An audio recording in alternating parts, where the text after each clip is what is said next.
আলু আলু আলু, 3 বেলাই আলু। সকালে রুটির সাথে ভাজি, সেটাও হবে আলু।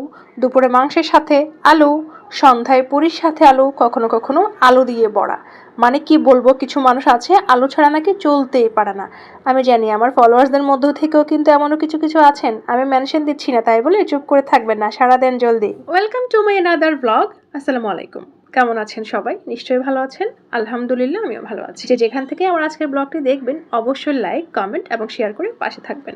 তো আমি এইদিকে লুচি বানাবো, সে কারণে প্রথমে ময়দার উপরে কয়েকটা আমি কালো জিরে দিয়ে দিয়েছি আর আধা টেবিল চামচ পরিমাণ সয়াবিন তেল দিলাম।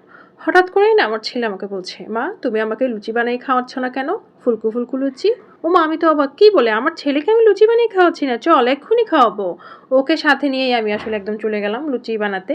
আমি ফ্রিজে সবসময় কোনো না কোনো ফ্রোজেন নাস্তা রাখি, আমার ছেলের জন্য আসলে রাখতে হয়। কারণ ও হুটহাট করে বলে, মা খিদে পেয়েছে, এটা খাবো সেটা খাবো। তো দেখা যায় শুকনো বিস্কুট বা শুকনো কোনো খাবার দিলে সে খুব একটা খেতে চায় না।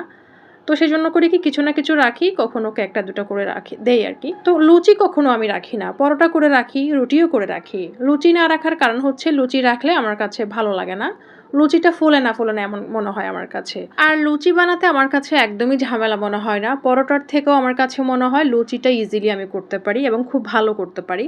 এই পর্যন্ত যারাই আমার হাতের লুচি খেয়েছে সবাই বলেছে যে ভালো হয়েছে। আসলেই আমার লুচি খুব ভালো বানাতে পারি, এটা আমি বলতে পারি।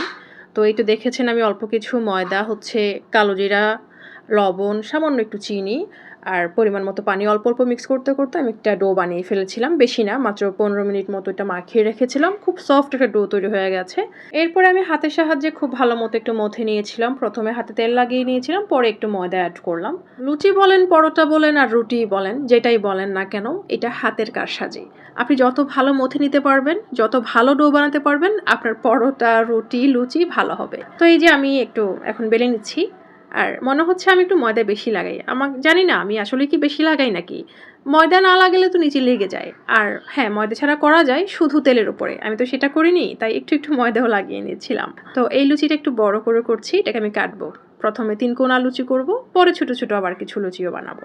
লুচি অবশ্য সবসময় গোলই হয়, আমি তারপরও একটা বড় লুচি করে 3 কোনা আকৃতি দিলাম। এই কারণে আমি কয়েকদিন আগে দেখলাম একজন এভাবে করে বানালো, তাই ভাবলাম আমিও একটা কেটে এভাবে বানিয়ে দেখি। যদিও একটা কাটার পর আর কাটলাম না, কারণ আমার ছেলে বলে দিয়েছে আমি গোল গোল ফুলকু ফুলকু লুচি খাবো। তো কি আর করার, আর কাটলাম না। আর এদিকে আমি বানাচ্ছি, আর এক ফাঁকে চিন্তা করলাম তেল গরম করে ভেজেও ফেলি। তো তেল গরম হওয়ার আগেই এক টুকরা দিয়ে দিয়েছি, সেটা নিয়ে বসে আছি। থাক, বাকিটা দেবো তেল পুরোপুরি গরম হলে, তা না হলে আবার ফুলবে না। লুচি সব বেলে ফেলেছি, এখন আমি ভেজে তুলছি। গোল একটা লুচি দেওয়ার সাথে সাথেই কেমন ফুলে গেছে দেখেন। আমার লুচিগুলো এমন ফুলে উঠলে না আমার এত ভালো লাগে, মাশাআল্লাহ। দেখেন কেমন সুন্দর ফুলে গেছে। আর এমন সময় কারেন্টটাও চলে গেল, একদম অন্ধকার হয়ে গেল না? ভালো লাগে বলেন?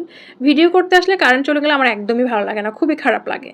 আর দেখেন, আপনার অন্ধকারটা বাদ দিয়ে আমার লুচিটা কেমন সুন্দর ফুলেছে দেখেন। সবাই মাশাআল্লাহ বলবেন, তা না হলে পরবর্তীতে কিন্তু আমার লুচি আর ফুলবে না, হ্যাঁ নজর লেগে যাবে। যাই হোক, একটু মজা করলাম। দেখেন কত সুন্দর ফুলকু ফুলকু লুচি ভেজেছি। আর লুচি ভাজা শেষে আমি দৌড়ে চলে আসলাম ব্যালকনিতে, তা না হলে খাওয়া হয়ে যাবে। আর এত কষ্ট করে লুচি বানালাম, সেটার যদি ভিডিও না নিতে পারি বলেন আমার কোনো লাভ হবে আর? তাই আমি জলদি করে ছবি ভিডিও তুলে আমার ছেলেকে খেতে দিলাম। মাশাআল্লাহ, সে খুব মজা করে খেয়েছে আর অনেক হ্যাপি হয়েছে। আর এদিকে আলু ভাজি করছি। আমার ছেলে না আজকাল আলু খুব পছন্দ করছে, যদিও এটাতে আমি বেশ খুশি, কারণ সে এমনিতেও খাবার একটু কম খায়। তো ভাতের সাথে একটু আলু হলে আমার কাছে অনেক ভালো লাগে। আলু ভাজি করছি ওর জন্য, ও রাতে ভাতের সাথে খাবে, সে কারণে আলুটা করে নিচ্ছি। এখন দেখি মাংস রান্না করলেও বলে আলু দাও, তারপর এমনি আলু দিয়ে পুরি করলেও সে খায়। সেদিন আবার দেখলাম সিদ্ধ আলু করেছি আমি, বললো মা এটা একটু আমাকে বাটার দিয়ে ভেজে দাও তো। ও মাসে দেখি সেটাও খেলো, আমার কাছে খুবই ভালো লেগেছে। আলু খেলেও কিন্তু অনেক শক্তি হয়, আলুতে অনেক বেশি প্রোটিন আছে, কার্বোহাইড্রেট আছে, যার কারণে আমি ওকে আলুটা দেই এখন, সে যেহেতু খেতে চায় আর কি।